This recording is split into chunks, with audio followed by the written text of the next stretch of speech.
Ne gülüyor? He? Sen niye gülüyorsun? Niye?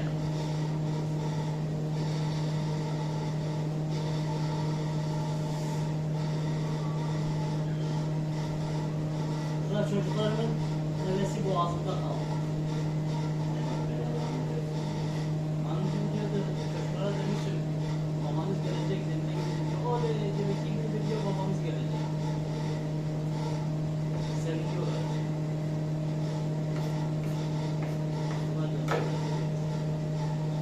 Usta gelmedi ya, diyecek ki onlar diyecek ki gitmez.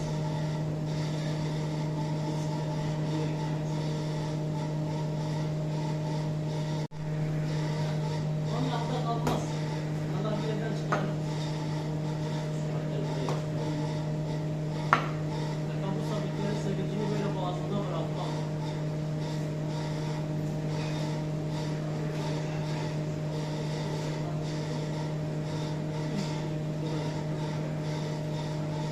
Çok eğlenceli, çok.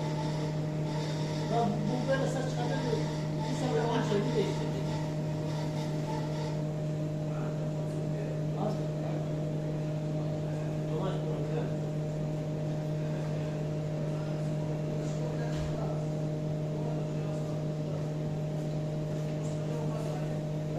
İyi görün ya. Saydı yapıyor. Cilt saha. Random. Oo, makarona.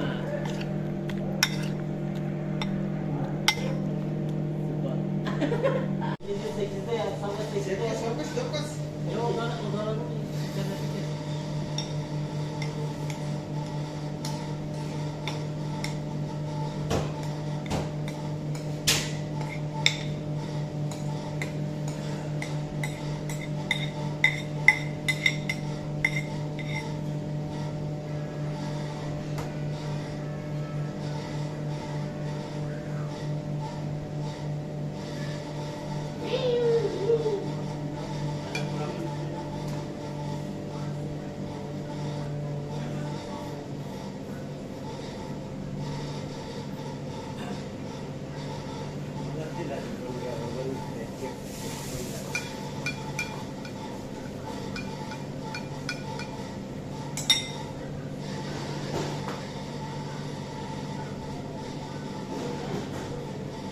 Kendine özel yemek yaptı, baksana.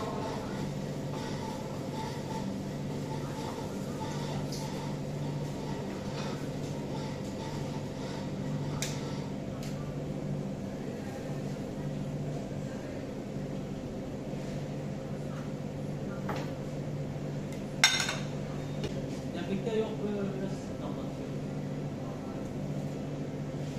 Raşo!